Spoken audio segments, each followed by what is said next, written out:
तो enthalpy change for the chemical reaction is equal to the sum of enthalpy changes of all individual steps involved in the reaction. मतलब reaction takes place directly in a one step or in a several steps. Enthalpy change always remains constant, means it only depends on initial state and final state of reaction. Initial and final state same, तो enthalpy change की भी value same आएगी. तो overall enthalpy statement इस law constant के लिए statement क्या रहेगा? Overall enthalpy change for the chemical reaction is equal to the sum of enthalpy changes of individual step in the chemical reaction. मतलब जितने भी इंडिविजुअल स्टेप है सबका सम, मतलब Q1 plus Q2 plus Q3 is equal to Q. जो overall reaction था ये तीनों के एडिशन के बाद जो आता है A डायरेक्टली गिव्स D, मतलब ओवरऑल रिएक्शन की जो भी एंथैल्पी रहेगी that Q is equal to, तीनों के टोटल का मतलब AD Q is equal to Q1 plus Q2 plus Q3. तो क्या आएगा स्टेटमेंट पर?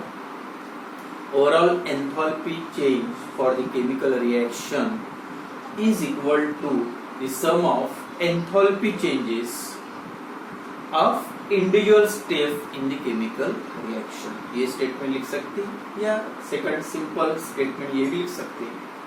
The enthalpy change in the chemical reaction is same whether the reaction takes place directly in a one step or in a several step. जो भी reaction की enthalpy होती है, either एक स्टेप का रिएक्शन हो या मोर देन वन स्टेप का रिएक्शन हो, एंथैल्पी चेंज सेम रहेगी, कांस्टेंट रहेगी. तो ये था स्टेटमेंट ऑफ या Hess law of constant heat summation. या एक एग्जांपल भी लेंगे इसका. Formation of ammonia, synthesis of ammonia का फॉर्मेशन रिएक्शन आएगा N2 gas plus thrice H2 gas gives twice NH3 gas, और इसकी वैल्यू डिटरमाइन करना है. Enthalpy, standard enthalpy for this reaction, ये रिएक्शन की स्टैंडर्ड एंथैल्पी की वैल्यू निकालनी है, एंथैल्पी की वैल्यू निकालनी है. Now same reaction takes place in its two step. वही रिएक्शन दो स्टेप का देखो. N2 plus twice H2 gives N2H4. एक स्टेप उसकी वैल्यू जो भी रहेगी del H1. Second step N2H4 plus H2 gives twice NH. अब सपोज इसकी वैल्यू del H2. फर्स्ट मतलब डायरेक्ट रिएक्शन A और second B reaction, same reaction takes place in two step. Initial state N2H2 direct के लिए, second जो reaction है दो step का उसके लिए भी N2 और H2 से स्टार्ट करे और एंड हो रहा NH3. इनिशियल और फाइनल स्टेट दोनों के लिए सेम है. देन इसका ओवरऑल रिएक्शन अगर टोटल करोगे N2H4 N2 से कैंसल अपोजिट साइड में और टोटल करोगे तो N2 plus 2H2 plus 1H2 that is thrice H2, और ये क्या है ट्वाइस NH3.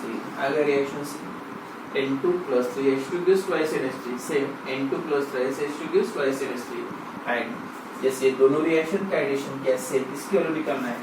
del H मतलब N2 plus H2 gives twice NH3 same is equal to del H1 plus del H2. मतलब overall enthalpy of reaction is the sum of the enthalpy changes of individual step, ये दो step, individual step in the reaction. That is the Hess law of constant heat summation.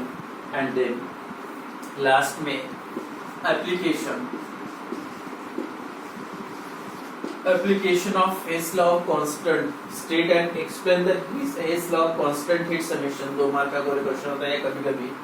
Give the application, one application of Hess law of constant heat summation. अगर application तो जो main application है Hess law of constant heat summation has been used to determine the enthalpy of reaction which not takes place directly or whose value experimentally cannot be determined. मतलब जो reaction कभी होते भी नहीं है या जिसकी वैल्यू होते नहीं, मतलब एक्सपेरिमेंटली उसकी वैल्यू आप डिटरमाइन नहीं कर सकते, but this value can be determined by using the Hess law of constant heat summation. For example, formation of methanol. Formation of methanol reaction क्या है? रिएक्शन मिथेनॉल का फॉर्मेशन CH3OH मिथाइल अल्कोहल और carbon hydrogen oxygen, तीन elements है, C plus H2 plus O2, one carbon balanced है, 3 + 1 4 hydrogen मतलब twice H2, O2 1 चाहिए तो half O2।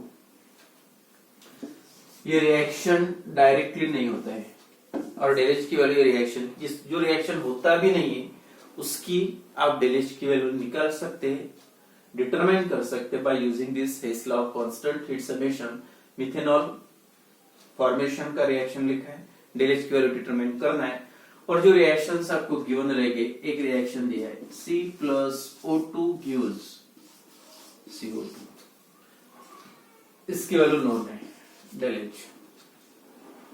For example del H 1, second H2 plus half O2 gives H2, formation of water, ये भी experimental determine कर सकते, suppose that value is del H 2। And third reaction दिया है CH3OH प्लस O2, कंबशन है methyl alcohol का, CO2 plus H2, one carbon 1 CO2, 3 + 1 मतलब 4 hydrogen है तो ट्वाइस H2। अब ऑक्सीजन बैलेंस करो, कितना आएगा 2 और ये 2, 4 चाहिए, एक ऑलरेडी है मतलब 3 की जरूरत है, 3 के लिए लिखना पड़ेगा 3/2 और इसकी जो एंथैल्पी है डेलेज 3। तीन रिएक्शन गिवन है A और B, 3 स्टेप का रिएक्शन। अब अगर ये रिएक्शन की वैल्यू आपको डिटरमाइन करना है रिएक्शन की, और ये तीन रिएक्शंस की वैल्यू डेलेज की गिवन है, तो ये तीन रिएक्शन की वैल्यू से आप इसकी वैल्यू आप निकाल सकते हैं। जो रिएक्शन जो दिख रहा है आपको, ये रिएक्शन डायरेक्टली होता भी नहीं, उसकी भी आप एंथैल्पी चेंज की वैल्यू डिटरमाइन कर सकते हैं लॉ का यूज करके। अब कैसे? सबसे पहले जो प्रॉब्लम सॉल्व करोगे, कैलकुलेशन करते टाइम तीनों रिएक्शन का ऐसे करना है, आइदर बाय एडिशन और सब्सट्रैक्शन, मल्टीप्लिकेशन, डिवीजन, कुछ भी करके ये रिएक्शन आना चाहिए। तीनों के टोटल करोगे तो ऐसा रिएक्शन आना चाहिए। अब टोटल कैसे करते हैं, और टोटल करना भी बहुत ही सिंपल। देखो एक एक चेक करो, इसका नंबर दे दो, इक्वेशन नंबर 1, 2 एंड 3, तीन इक्वेशन है। सबसे पहले एक एक चेक करते, कार्बन, ये रिएक्शन चाहिए आपको, ये रिएक्शन की निकालना, जिसकी निकालना है, और ये तीन रिएक्शन गिवन है। कार्बन रिएक्टेंट साइड, अब ये तीन रिएक्शन में कार्बन कहा दिख रहा है, देखो फर्स्ट रिएक्शन में कार्बन है C, कोएफिशिएंट चेक करो, सेम है 1 और इसका भी 1 है। अगर कोएफिशिएंट सेम होगा तो रिएक्शन को मल्टीप्लाई या डिवाइड करने की जरूरत नहीं। दूसरी बात, अब इसको एडिट करना है या सब्सट्रैक्ट करना है। अब साइड चेक करो, जिस साइड में इसमें कार्बन चाहिए वही साइड में ये है, मतलब फर्स्ट रिएक्शन प्लस करना है, ऐड करना है। हो गया क्लियर? अब सेकंड रिएक्टेंट की तरफ आते हैं, H2 इसमें कहा देखो, सेकंड रिएक्शन में H2 है, बट कोएफिशिएंट इसका 2 है, लेकिन इसका कोएफिशिएंट 2 नहीं है, तो ये 2 कोएफिशिएंट लाने के लिए पूरे इक्वेशन को आपको 2 से मल्टीप्लाई करना पड़ेगा। और सेम साइड में रिएक्टेंट साइड सेम साइड में होगा तो एडिशन, और कोएफिशिएंट सेम नहीं होगा तो कोएफिशिएंट बैलेंस करो, 2 से मल्टीप्लाई करो, मतलब ट्वाइस H2 हो जाएगा। तो इसका मतलब सेकंड रिएक्शन भी ऐड करना है, बट बाय मल्टीप्लाइंग 2 से मल्टीप्लाई करके। अब ऑक्सीजन को छोड़ दो, पहले मेन प्रोडक्ट देखो कौन सा, मिथाइल अल्कोहल। इसमें कहा देखा, थर्ड रिएक्शन में मिथाइल अल्कोहल, लेकिन कोएफिशिएंट 1 1 मतलब मल्टीप्लाई या डिवाइड करने की जरूरत नहीं, लेकिन साइड चेक करो, आपको चाहिए प्रोडक्ट साइड में, लेकिन यहाँ पे कौन सी साइड में, रिएक्टेंट साइड। अगर ऐसा होता है तो अपोजिट साइड में अगर प्रेजेंट है तो आपको से मतलब ये साइड में लाने के लिए उसको अगर मतलब अपोजिट साइड में तो चल क्या, जैसे ये सेम साइड में थे हाइड्रोजन कार्बन तो एडिशन किया, अब ये प्रोडक्ट साइड में चाहिए लेकिन रिएक्टेंट साइड में है, उसका मतलब आपको रिएक्शन को सब्सट्रैक्ट करना है, मतलब माइनस करना है। तो क्या करोगे आप, देखो अभी इक्वेशन 1 पहला वाला मल्टीप्लाई कर नहीं किया था, plus 2 into equation 2, second equation को 2 से मल्टीप्लाई करना पड़ा क्योंकि कोएफिशिएंट सेम नहीं था, और थर्ड इक्वेशन क्या है, क्या क्योंकि अपोजिट साइड में इसलिए माइनस माइनस इक्वेशन 3 हो गया। अब अरेंज करो, पहला इक्वेशन लिखा, दूसरा मल्टीप्लाई करके लिखो, मल्टीप्लाई करोगे तो क्या होगा, ट्वाइस H2, इसको 2 से मल्टीप्लाई करोगे तो क्या आएगा 1/2 इंटू 2 1 मतलब O2, और यहाँ पे हो जाएगा 2, पूरे इक्वेशन को मल्टीप्लाई करना है। और तीसरा वाला जो इक्वेशन है ये उसको माइनस करना है, तो सभी माइनस माइनस, ये माइनस हो जाएगा, ये माइनस होगा, ये और ये। अब ऐड करो O2 plus O2 2O2 minus 3/2 O2, 3/2 मतलब 1.5, 2 माइनस 1.5 कितना आएगा, यह टोटल करो क्या बचा है यहाँ पे कैंसिल करने के बाद, ट्वाइस H2 प्लस और ट्वाइस H2 माइनस, CO2 यहाँ पे प्लस है और ये CO2 माइनस। अब क्या बचा देखो, C प्लस ट्वाइस H2, ठीक है, माइनस CH3OH, ये माइनस है, प्लस अब यहाँ पे क्या O2 plus O2 2O2 minus 3/2 मतलब हाफ O2, यूज यहाँ पे कोई कुछ भी नहीं मतलब 0।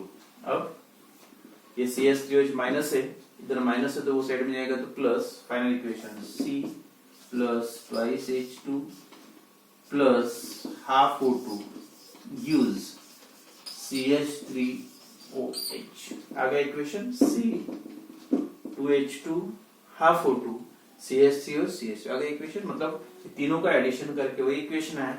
अब जैसे तीन रिएक्शन का ये रिएक्शन लाने के लिए क्या था, सेम ऑपरेशन ये वैल्यू के साथ करो, और वैल्यू के साथ मतलब क्या करना पड़ेगा, कैलकुलेशन में del H1 del H2, तो कैलकुलेशन में आप क्या करोगे, del H की वैल्यू निकालने के लिए del H is equal to for this reaction क्या कहता है, इक्वेशन नंबर 1 मतलब del H1 plus second equation को 2 से मल्टीप्लाई किया था मतलब 2 इंटू del H जो वैल्यू गिवन रहेगी, और माइनस इक्वेशन 3 मतलब माइनस del H3, तीनों की वैल्यू गिवन रहेगी, मल्टीप्लाई करो, एडिशन करो, जो आंसर आएगा that is the value of del H, मतलब एडिशन सब्ट्रैक्शन से जो रिएक्शन, ये जो रिएक्शन था जिसकी जो होता भी नहीं डायरेक्टली, जिसकी वैल्यू आप नहीं निकाल सकते थे, लेकिन ये तीन रिएक्शन का यूज करके आपने उसकी भी वैल्यू निकाली, दस the value of del H of reaction can be determined that not takes place directly, but this value can be calculated by using the Hess law of constant heat summation। तो ये था application, तो explanation इतना देने की जरूरत नहीं, direct आप लिख सकते हैं। Hess law can be used to determine the enthalpy of reaction that not takes place directly, या enthalpy of reaction whose values del H value cannot be determined experimentally।